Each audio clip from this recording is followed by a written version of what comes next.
그렇습니다만 실상 그 내용상 그리 길거나 복잡한 내용은 아닙니다. 베드로와 고넬료가 만나는 장면, 그 장면을 지금 기록하고 있습니다. 선교의 문을 여시기 위하여서 베드로에게 고넬료에게 각각 거듭된 환상으로 사람들을 움직이시던 성령께서 이제 본격적으로 그 복음의 문을 활짝 열어젖히는 그런 모습을 볼 수 있습니다.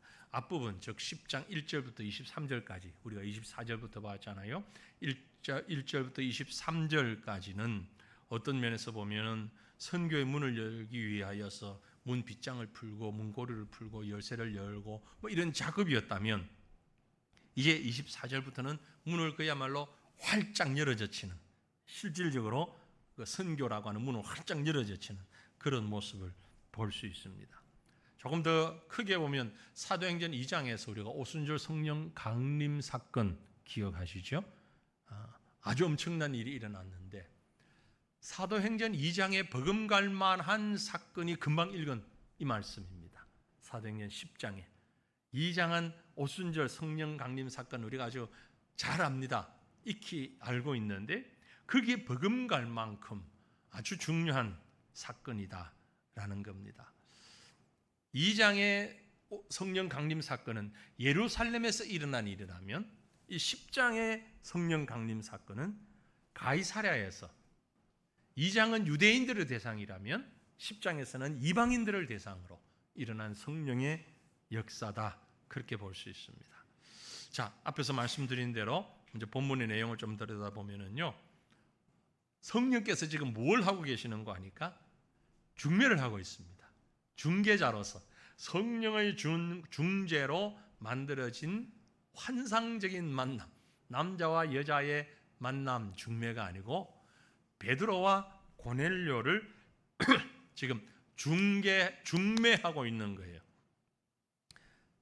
10장 3절에서 5절에 보면 고넬료에게 환상이 나타났지요.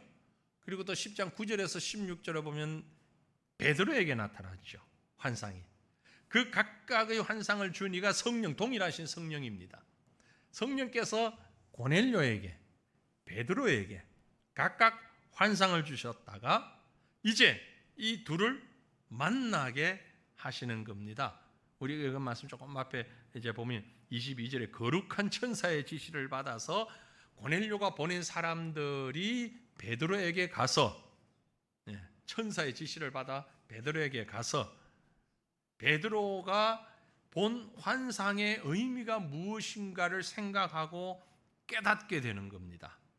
그리고 이제 하나님의 성령께서 시간과 공간 다 주관하셔서 전혀 알지 못했던 두 사람, 베드로와 고넬료를 만나게 하십니다. 이건 개인 대 개인, 베드로와 고넬료 두 사람 개인의 만남이라기보다는 압제자와 피압제자, 고넬료는 로마 군병, 군대 장관이거든요. 로마 지배국의 군대 장관이에요. 지배자와 압제자와 피압제자인 유대인 베드로의 만남입니다. 동시에 유대인과 이방인의 만남입니다. 좀 더 크게 보면 기독교와 유대교의 만남, 새로운 역사를 만드는 만남, 엄청난 만남이죠. 가이사랴에 임한 성령의 역사는 바로 그런 환상적인 만남을 시작으로 이루어졌습니다. 가이사랴에서 세 사람이 베드로를 찾아왔잖아요.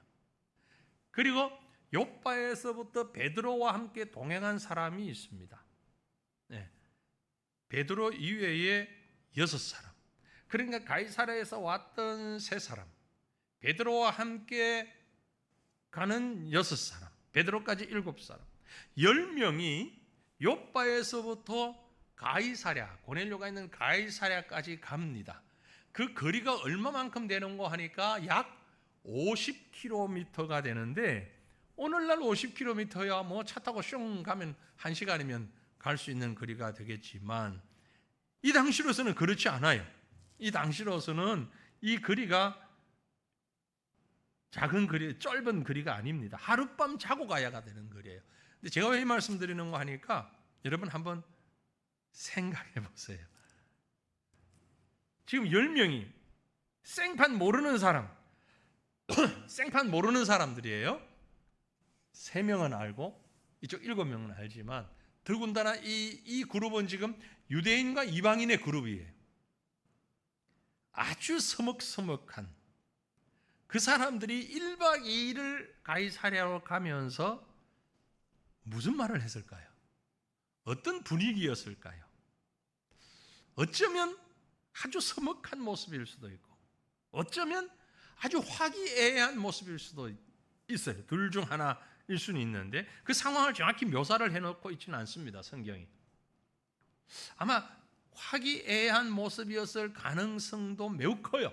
그렇지 않을 수도 있겠지만 왜냐하면 당시에 유대인들 입장에서는 이방인들과 함께하는 것이 위법이라고 생각했으나 베드로에게 내려진 환상에 대해서 서로 얘기했을 것 아닙니까? 베드로가 그 동행하는 사람들과 함께. 그러면서 지금 우리가 만났고 가이사랴로 가고 있는 이 걸음이 도대체 무슨 일이냐?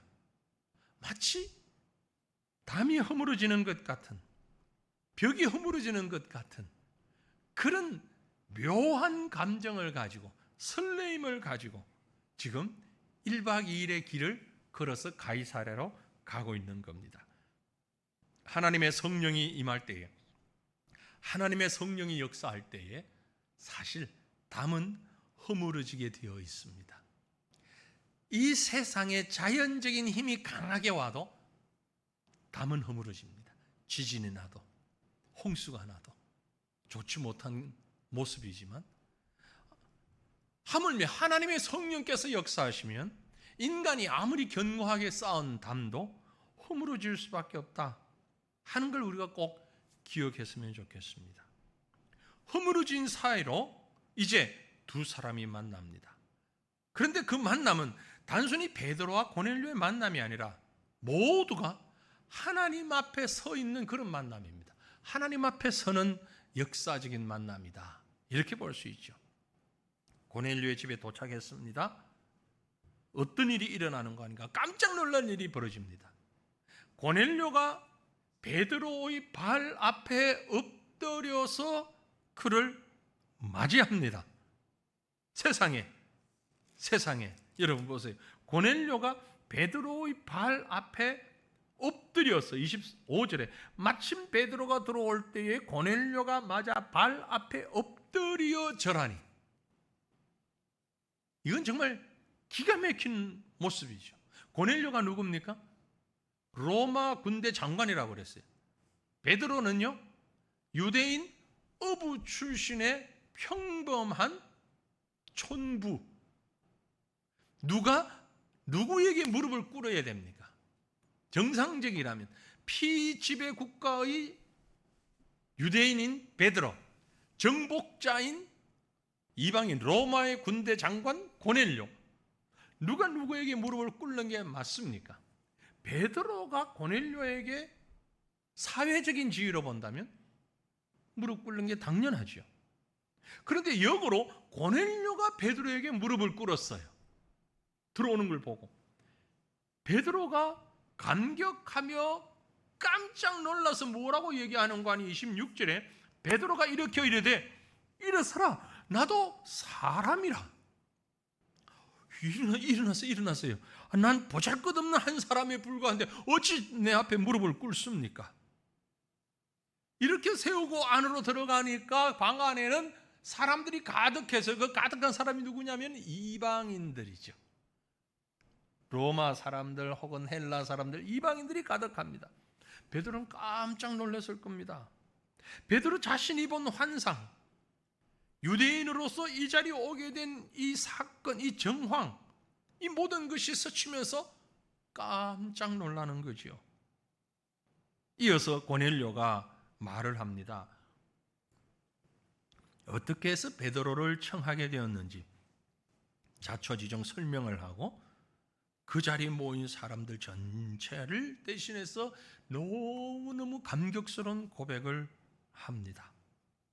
마치 엄청난 그런 자리에 있는 사람을 초청해서 이 자리에 온 것처럼 33절에 보니 내가 곧 당신에게 사람을 보내었는데 오셨으니 잘하였나이다. 이제 우리는 주께서 당신에게 명하신 모든 것을 듣고자 하여 다 하나님 앞에 있나이다. 어찌 이들만이겠습니까? 베드로와 모든 사람들이 지금 모두 다 하나님 앞에 있습니다. 사랑하는 성도들이여, 저와 여러분이 이 시간 하나님 앞에 있기를 바랍니다.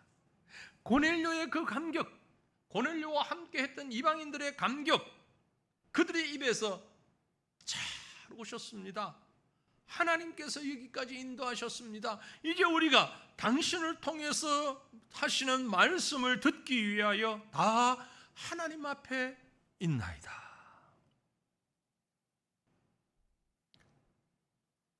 하나님 앞에 선 사람들, 마치 신적인 존재로 추앙받으려고 하는 베드로, 그러나 베드로는 그것을 거부하고 하나님 앞에 섰습니다. 피지배구의 이름 없는 어부 출신인 베드로, 그 앞에 있지만 고넬료 역시 하나님 앞에 섰습니다. 지금까지 자신들이 가지고 있던 어떤 민족의 혈통이나 신분이나 모든 주변의 상황들, 여건들 다 내려놓고 모두가 하나님 앞에 섰습니다. 이게 놀라운 역사예요. 여기에 하나님의 능력이 나타나는 겁니다. 어떤 교회가 은혜로운 교회이며, 어떤 성도들이 정말 거룩한 성도들이며, 어떤 사람이 위대한 사람들인가? 한마디로 하나님 앞에 서 있는 사람들이에요. 나를 감싸고 있는 환경과 자격과 여건과 지식과 힘과 명예와 소유와 모든 것 다 내려놓고 마치 벌거벗은 것 같은 심정으로 하나님 앞에 서 있는 사람들, 이 사람들이야말로 가장 거룩한 하나님의 사람들이고, 이런 교회야말로 가장 거룩한 하나님이 인도하시는 하나님의 몸된 교회요. 이런 성도들이야말로 가장 귀한 성도들인 겁니다. 사랑하는 성도들이여, 우리의 모습이, 우리의 상황이, 우리의 형편이 어떠하든지 오늘 이 밤에 우리 주님 앞에 기도할 때에 여러분 한 사람 한 사람이 하나님 앞에 서는 이런 결단이, 이런 은혜가 풍성하게 넘치기를 간절히 소망합니다. 하나님 앞에 선 사람들, 세상의 습관, 세상의 관습, 직위, 세상의 계급 다 뒤로 하고 하나님 앞에서 동등한 영혼으로, 나이도 상관없어요, 경력도 상관없어요. 성령의 역사는 차별을 없애는 겁니다. 세상에서 차별금지법 말로만 하는 그런 차별이 아니라, 괜히 죄 지으려고 하는 차별금지가 아니라, 정말 남녀의 차별도, 빈부의 차별도, 계급의 차별도, 민족의 차별도, 관습의 차별도 다 허물 수 있는, 아무 차별과 구분이 없는 하나님의 성령 앞에서는, 이게 바로 성령의 능력, 성령의 권능인 것입니다. 제가 틈만 나면 말씀드립니다. 교회만큼 다양한 계층의 사람들이 함께 모이는 곳이 세상에 또 있는가? 없잖아요. 그런데 이 다양한 사람들이 모여서 하나님 앞에 예배할 때는 다 동등한 거예요. 모두가 하나님 앞에 서서, 여러분, 사람 앞에 서려고 하지 마십시오. 나도 모르게 교만해집니다. 사람 앞에 서려고 하지 마세요. 자신도 모르게 비굴해져요. 사람 앞에 서려고 하면은요, 자신도 모르게 거짓되어 있습니다. 위선적이 될 수밖에 없어요. 하나님 앞에 설 수 있기를 바랍니다. 하나님 앞에. 오늘 베드로와 고넬료, 그리고 그 방에 모인 모든 사람들이 이 말씀에 고백한 것처럼, 고넬료의 입을 통해서 고백한 것처럼 우리가 다 하나님 앞에 섰나이다. 그곳에서 어떤 일이 일어났는가? 이방인, 유대인, 피지배국, 지배국 상관없이 계급 상관없이 모두가 하나님 앞에 설 때에 어떤 역사가 나타났는가 하니 베드로의 입을 통해서 복음의 진수가 드러납니다. 복음의 핵심이 드러납니다. 그 사람들 앞에 베드로가 설교를 하잖아요. 베드로가 이제 고넬료와 거기에 있는 사람들 앞에서 설교합니다. 34절에 베드로가 입을 열어 말하되 설교를 시작합니다. 그리고 그 설교의 핵심이 거기에 나옵니다. 베드로가 입을 열어 말하되 내가 참으로 하나님은 사람의 외모를 보지 아니하시고 각 나라 중 각 사람을 경외하며 의를 행하는 사람은 다 받으시는 줄 깨달았도다. 이게 베드로가 한 설교의 핵심이죠.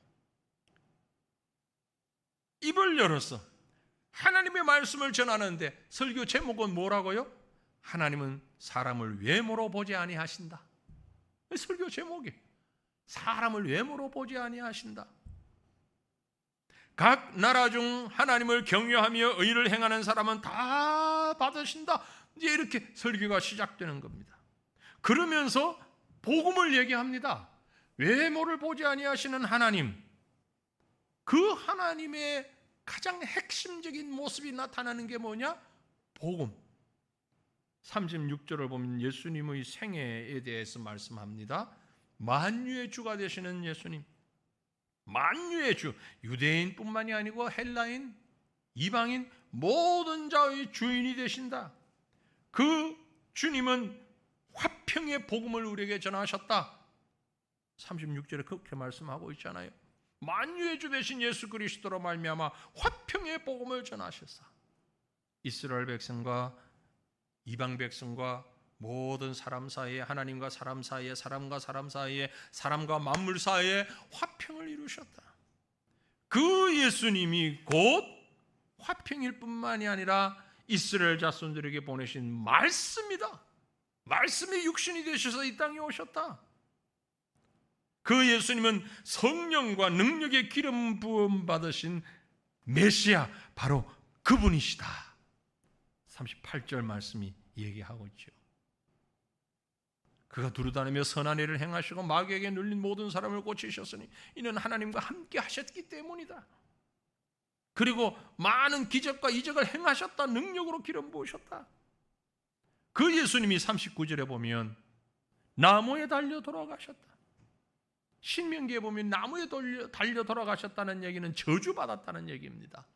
인간의 모든 죄에 대한 저주를 함께 받으시고 우리의 죄를 위하여서 십자가에서 죽으셨다. 그러나 40절에 보면 하나님이 사흘 만에 그를 다시 살리셨다. 죽음으로 끝난 것이 아니고 다시 살리셨다. 다시 살아나신 예수 그리스도를 우리가 믿기 때문에 41절에 보면 모든 백성에게 하신 것이요 오직 미리 택하신 증인 곧 죽은 자 가운데서 부활하신 후 그를 모시고 음식을 먹은 우리에게 하신 것이라. 우리는 그 증인으로서 42절에 우리에게 명하사 백성에게 전도하고 하나님이 살아있는 자와 죽은 자의 재판장으로 정하신 자가 곧 이 사람인 것을 증언하게 하셨다. 우리가 바로 증인이다. 그 증언의 증거의 사명을 감당하고 있는 자다. 복음과 그 복음 앞에 선 믿음의 사람의 사명이 무엇인가를 설명하고 있는 거예요. 사실 설교가 이보다 더 확실하고 분명한 설교가 어디 있어요? 살아계신 하나님께서 우리 가운데 임하셔서 우리의 겉모습 보지 아니하시고 우리의 내면을 보시고 우리의 속사람을 보시고 우리를 죄악 가운데 버려두지 아니하시고 우리를 구원하신 이 놀라운 은혜, 이게 바로 복음이고 그 복음의 증인으로 오늘 우리가 이 자리에 있습니다. 베드로의 설교는 너무나 함축적이고 너무나 복음의 액기스만 콱 모아가지고 설교하고 있는, 누구에게? 이방인 고넬료와 그의 가족과 그 식솔들에게. 그 장면을 여러분 한번 이렇게 연상해 보십시오. 얼마나 엄청난 일이 일어나고 있는지. 그러니까 그 가운데 하나님 앞에 선 사람들, 그리고 그들에게 증거되어진 복음의 말씀, 하나님 앞에 선 사람과 그들에게 증거되어진 복음의 말씀으로 인하여서 그곳에서 어떤 일이 일어났느냐? 구원의 역사가 일어납니다. 구원의 역사가. 이방인들이 구원받게 되는 놀라운 역사. 그래서 이 만남은 이방인에게 나타난 구원 역사의 만남이다.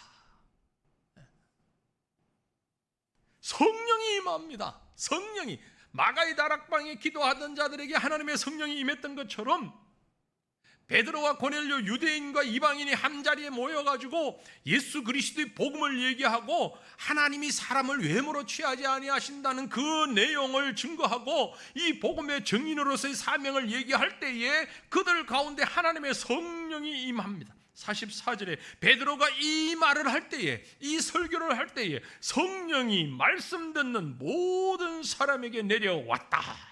이 성령 강림, 제2의 성령 강림 사건이에요.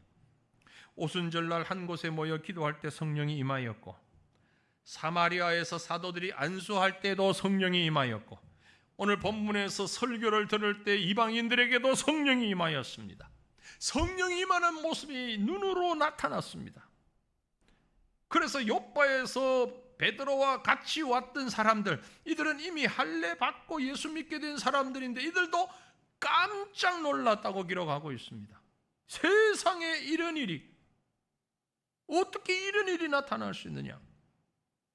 그들의 입에서 방언이 나오고 하나님의 높이 드러내는 말씀이 나타날 때에 이건 바로 오순절 성령 강림 사건과 유사한 모습이 나타나는 거죠.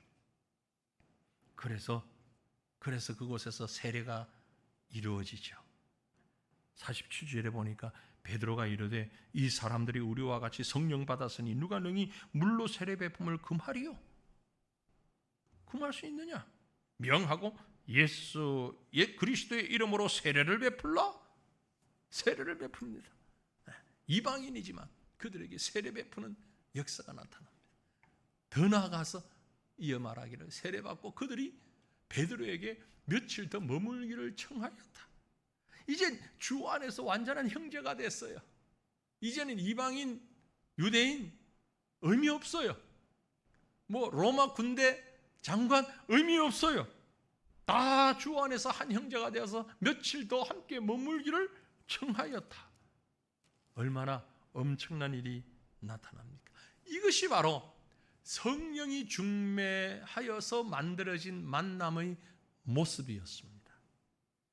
이런 만남이 바로 오늘 이 자리에 우리 현장에서도 일어나고 있는 겁니다. 저와 여러분이, 여러분과 여러분 사이에 어떤 이는 오래전부터 만났지만 또 어떤 이는 많은 분들이 지금 그렇게 긴 시간 만나지 않았습니다. 그렇게 긴 시간 되지 않았어요. 그러나 그 시간은 아무런 의미가 없어요. 과거에 뭘 했느냐? 아무 의미 없어요. 지금 우리가 하나님 앞에 서 있는 것이 소중한 것입니다.